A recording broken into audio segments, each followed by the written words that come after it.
चिन्त्या व्यक्तरूपाय निर्गुणाय गुणात्मने समस्त जगदाधार मूर्तये ब्रह्मणे नमः।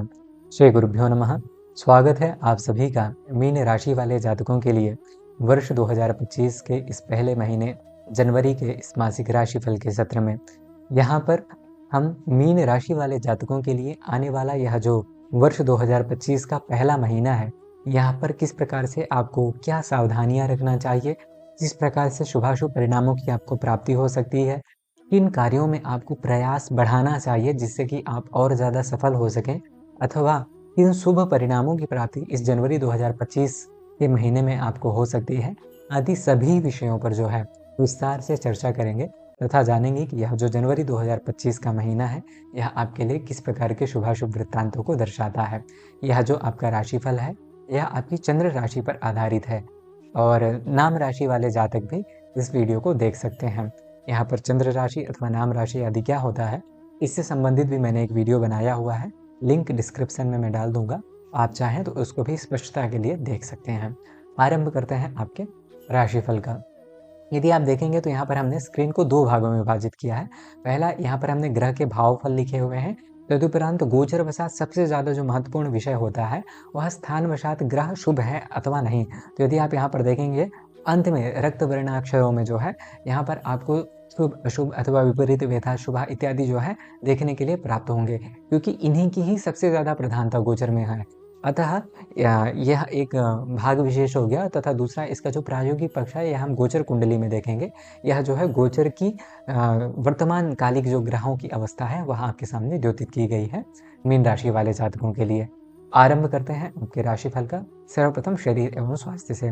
तो यहाँ पर यदि आप देखेंगे कि यह जो राहु लिखा हुआ है इसके नीचे एक 12 लिखा है, यही जो भाव है, मतलब यह जो भाव विशेष है यह आपका लग्न भाव है। इसी लग्न भाव से ही चूंकि कहा जाता है कि देह से सौष्ठवम स्वास्थ्यम स्थिति श्रेयो वपुः सुखम जयो वपुश्च तत्सर्वम चिंतनीयम विलग्नता। इस प्रकार से अर्थात आपका शरीर हो गया, शारीरिक आरोग्यता हो गई, शारीरिक सुख हो गया, शारीरिक कष्ट हो गए, पुनः समाज में मान सम्मान, यश, प्रतिष्ठा, वैभव, ऐश्वर्य आदि सभी विषय आपके लग्न भाव से विचारणीय हैं। अब यहाँ पर आपके जो लग्न में राहु की स्थिति है यह उतनी ज़्यादा बेहतर नहीं है। विशेषतः द्विषभावगत राहु तो व्यक्ति को असमंजस में डाल देता है, अत्यधिक चिंतन में जो है डुबोए रखता है। यदि आपकी व्यक्तिगत जन्म कुंडली में भी राहु अच्छे नहीं हैं तो निश्चित तौर पर यह आपको स्ट्रेस और एंजाइटी देने में भी समर्थ है। अतः यहाँ पर आपको राहु से संबंधित उपाय तो करने ही चाहिए, और जिसका अनुभव आप पिछले कुछ समय से कर भी पा रहे होंगे कि आप मानसिक रूप से कहीं न कहीं उतने ज़्यादा संतुष्ट अथवा उतने ज़्यादा स्टेबल नहीं हैं, क्योंकि यह राहु है और इसका प्रभाव निश्चित तौर पर हमें जीवन में देखने के लिए प्राप्त होता है। जिन भी व्यक्ति विशेष के जीवन में राहु की महादशा अथवा अंतर्दशा अथवा उनकी व्यक्तिगत जन्म कुंडली में भी राहु अच्छी स्थिति में नहीं होंगे तो मेरी उपरोक्त बात 100% उनके जीवन में घटती हुई नजर आएगी। आगे बढ़ते हैं। यदि शरीर एवं स्वास्थ्य के दृष्टिकोण से देखा जाए, आपके जो मतलब लग्नेश है वह देवगुरु बृहस्पति हैं, और यदि आप देखेंगे कि देवगुरु बृहस्पति लग्न से तृतीय भाव में जाकर के जो है विद्यमान है, और यहाँ पर बृहस्पति जो है द्वितीय भाव में उतना अच्छा परिणाम नहीं देते हैं। अतः शारीरिक आरोग्यता के दृष्टिकोण से भी यहाँ पर उतनी ज़्यादा मतलब बेहद सुभद स्थिति तो नहीं है, क्योंकि यहाँ पर हो सकता है कि आप उतने एक्टिव ना हो, उतने उत्साहित न नजर आएँ, अथवा कार्यों में बढ़ चढ़ करके हिस्सा ना लें, अथवा लेजीनेस फील होना आदि सभी चीज़ें यहाँ पर आपके अनुभव हो सकती हैं। अतः देवगुरु बृहस्पति से संबंधित एवं राहु से संबंधित उपाय भी आपको करना चाहिए। आगे शिक्षा एवं संतान के दृष्टिकोण से देखा जाए तो यह जो पंचम भाव है, जहाँ पर यह मंगल आप देख पा रहे होंगे, मंगल कर्क राशि जो कि उनकी नीच राशि है इसमें विद्यमान है, इसी पंचम भाव से ही इसका विचार किया जाता है। प्रज्ञा, प्रतिभा, मेधा, विवेक, शक्ति, पुरातनम पुण्यम, मंत्रा मातृतनुजाहा पंचम भाव सौमनस्यम अभिचिंत्यम। इस प्रकार से आपके जो मन का भी विचार है, मानसिक स्थिति का विचार हो गया, आपकी बुद्धि का विचार हो गया, और विशेषतया संतान का विचार हो गया। इन सभी स्थितियों में जो है आपके लिए मंगल पंचम भाव जो है द्योतित करता है इन सब स्थितियों को। आपके पंचम भाव में मंगल नीच राशि के विद्यमान है, जो कि अच्छी स्थिति नहीं है, किंतु सबसे बढ़िया बात यह है यह जो मंगल है यह गोचर में, जैसा मैंने आपको पहले ही कहा था कि स्थान वशात यहाँ पर ग्रहों की शुभता अथवा अशुभता प्रमुखतया देखी जाती है। तो यहाँ पर यह जो मंगल है यह विपरीत वेद से शुभ हो रहे हैं। अतः कहीं ना कहीं आपको मानसिक स्थिति में पिछले 1-1.5 महीने से ही जो है यदि कुछ उतना ज़्यादा शुभद परिणाम नहीं प्राप्त हो रहा था, आप उतने ज़्यादा मानसिक रूप से संतुष्ट नहीं थे, अब आने वाले इस महीने में यहाँ पर आपको थोड़ा बहुत आराम अथवा राहत तो निश्चित तौर पर देखने के लिए प्राप्त होगा। पुनः पढ़ाई-लिखाई में भी हो सकता है यदि उतना मन ना लग रहा हो, उसमें भी थोड़ा बहुत सुधार तो आपको यहाँ पर जो है सोचना चाहिए अथवा जो है आगे आने वाले समय में यह आपको दिखाई भी देगा अपने जीवन में। पुनः संतान पक्ष की ओर से भी उतना ज़्यादा कोई विशेष यहाँ पर सुखद समाचार नहीं है अथवा संतान प्राप्ति से संबंधित भी इस महीने में कोई विशेष योग भी आपके लिए नहीं नज़र आते हैं, क्योंकि पंचमेश जो है चंद्रमा है वो तो मान लीजिए ठीक है, चंद्रमा हर दूसरे दिन भी राशि बदलते हैं, किंतु पंचम के कारक जो ग्रह हैं वह देवगुरु बृहस्पति हैं। और यदि आप देखेंगे तो अभी देवगुरु बृहस्पति तृतीय भाव से गोचर कर रहे हैं। पंचम में मंगल की स्थिति भी भले ही विपरीत वेद से शुभ हो तो मानसिक रूप से कुछ न कुछ अथवा पढ़ाई-लिखाई में थोड़ा बहुत कंसंट्रेट फोकस आप कर पाएँगे, तथापि उतना ज़्यादा सुखद परिणाम संतान पक्ष में नहीं है। अतः यहाँ पर मध्यम परिणाम ही आपको इसमें देखने के लिए प्राप्त हो रहे हैं।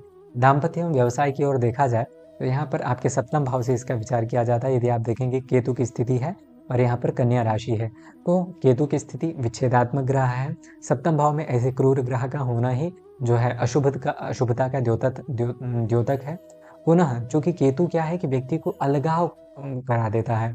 आपको सावधानी यह रखनी है कि आप अपने दाम्पत्य जीवन में किसी भी विषय विशेष पर भ्रम की स्थिति न रखने दें।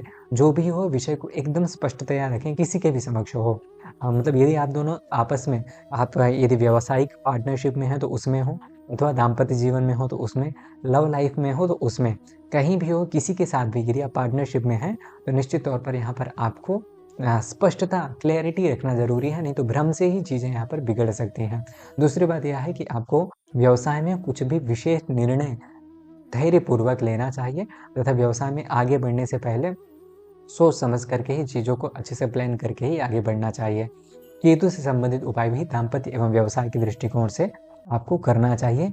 यात्रा में भी आप जब निकलें तो विशेषतया केतु का अथवा मंगल से संबंधित जो उपाय आपको बतलाए जाएंगे वीडियो के अंत में, उन्हें करके निकलें, क्योंकि यात्रा भी यह जो केतु है यह आपकी यात्रा को भी उतना ज़्यादा सुखद नहीं होने देगा। मतलब चूंकि केतु है, यात्रा से संबंधित व्यावसायिक यात्राएं विशेषतः उतनी ज़्यादा लाभप्रद नहीं है। अतः इस महीने उससे भी आपको बचना चाहिए, नहीं तो उपाय करके जो है आगे बढ़ना चाहिए अथवा अच्छे समय में, अच्छे मुहूर्त में निकलना चाहिए। इससे इसके परिणाम में जो है आपको शुभता देखने के लिए प्राप्त होगी। आगे भाग्यवशात चीज़ें देखी जाए तो मंगल पंचम भाव में विपरीत वेद से जो है शुभद हो रहे हैं। अतः यह जो महीना है भाग्यवशात भी चीज़ों के लिए आपके लिए बेहतर है। बृहस्पति जो कि शुभ ग्रह है उसकी भाग्य भाव दृष्टि है तो और भी ज़्यादा बेहतर है। करियर वाइज देखा जाए तो यहाँ पर सूर्य बुध की स्थिति आपके दशम भाव में है। सूर्य क्योंकि जो है दशम भाव में दिग्बली होते हैं, अतः यहाँ पर आपको यदि आप देखेंगे तो प्राप्नोति उग्राम दशम गृह के कर्म सिद्धिम दिनेश है। करियर वाइज यहाँ पर चीज़ें आपके लिए बेहतर निकल करके आएंगी। यदि आप लंबे समय से किसी बेहतर जॉब की तलाश में थे अथवा आप आजीविका के साधन की तलाश में थे, किसी न किसी प्रकार से करियर अपॉर्चुनिटी के लिए वेट कर रहे थे, तो उसकी प्राप्ति यहाँ पर अगले आने वाले महीने में विशेषतया 16 जनवरी 2025 के पूर्व ही जो है होती हुई नजर आती है। और यदि आप ऑलरेडी कहीं कार्य क्षेत्र में हैं, करियर में हैं, तो वहाँ पर आपको जो है पदाभिवृद्धि अथवा पदोन्नति से संबंधित स्थिति भी प्राप्त हो सकती है। और एक बात यहाँ पर और भी है कि क्योंकि जो सूर्य है यह दशम भाव में व्यक्ति को उद्वेग, क्योंकि अहंकार थोड़ा आ जाता है जब व्यक्ति ज़्यादा आगे बढ़ता है अथवा अच्छे पद में पद को प्राप्त कर जाता है, थोड़ा जो है प्राप्नोति उग्राम यदि आप देखेंगे थोड़ा उग्र हो जाता है। तो यहाँ पर ऐसी स्थिति ना क्रिएट होने दें, स्वयं को कंट्रोल में रखें और किसी भी प्रकार से जो है आप मतलब ध्यान रखें कि आप जो भी हो सभी वर्ग के साथ समान से दया भाव स्नेह से यदि जो है आगे बढ़ते हैं तो यह गोचर आपके लिए करियर में और भी ज़्यादा शुभद परिणामों को देगा। अंत में आय एवं लाभ से संबंधित स्थिति पर विचार किया जाए। आय जो है आपके शनि है और शनि जो है 12वें भाव में जाकर के विद्यमान है और विपरीत वेद से यह जो शनि है यह आपके लिए शुभद हो रहे हैं। अतः आय में वृद्धि से संबंधित जो स्थिति है वह भी आपके लिए प्रभावी रूप से विद्यमान है। निश्चित तौर पर आय में वृद्धि होगी भी सही। यदि आप इन्वेस्टमेंट करना चाहते हैं, विशेषतः फॉरेन इन्वेस्टमेंट यदि आप करना चाहते हैं, कहीं विदेशों में यदि आप व्यापार से संबंधित अथवा कहीं भी धन लगाना चाहते हैं, यह गोचर आपके लिए बेहतर है। यहाँ पर आप जनवरी 2025 में यह कार्य भी कर सकते हैं। यहाँ आपके लिए थोड़ा सोच समझ करके ही जो है अच्छे से अकॉर्डिंग मतलब प्लान बना करके अच्छे से सोच समझ करके यदि आप करते हैं तो निश्चित तौर पर वहाँ जो है आपके लिए लाभप्रद होगा। इस प्रकार से यह जो पूरा महीना है निश्चित तौर पर आपके लिए श्रेयस्कर परिणामों को ही देता है तथा यहाँ पर जो भी विषय हैं आपके लिए शुभद ही हैं। उपाय के तौर पर आपको देवगुरु बृहस्पति से संबंधित उपाय करने चाहिए सर्वप्रथम, और दूसरा केतु एवं राहु से संबंधित। राहु एवं केतु से संबंधित उपाय के तौर पर आपको शनिवार एवं मंगलवार के दिन यदि संभव हो तो जो है सुंदरकांड का पाठ करें, नहीं तो प्रतिदिन 1 बार अथवा 3 बार हनुमान चालीसा का पाठ करना चाहिए। देवगुरु बृहस्पति के उपाय के तौर पर आपको बृहस्पतिवार के दिन विष्णु भगवान के मंदिर में जाकर के पीली वस्तुओं का दान करना चाहिए, जैसे केला हो गया और चने की दाल हो गई, हल्दी हो गई आदि जो है विष्णु भगवान के मंदिर में जाकर के जो ब्राह्मण होते हैं पुजारी, उनको दान करें। और विष्णु सहस्त्र नाम स्तोत्र का बृहस्पतिवार के दिन पाठ कर सकते हैं। गौ एवं ब्राह्मण की सेवा करें। आदि सभी चीज़ें जो है आपको इस महीने को और भी ज़्यादा शुभद बनाने में सहायक होंगी। यदि यह जानकारी आपको बेहतर लगी हो तो कृपया वीडियो को लाइक अवश्य करें एवं चैनल को भी सब्सक्राइब कर लें। आने वाला यह जो महीना है यह आपके लिए सुभद, सुखद, कल्याणकारी एवं मंगलकारी हो। इन्हीं शुभकामनाओं के साथ नमस्ते महादेव।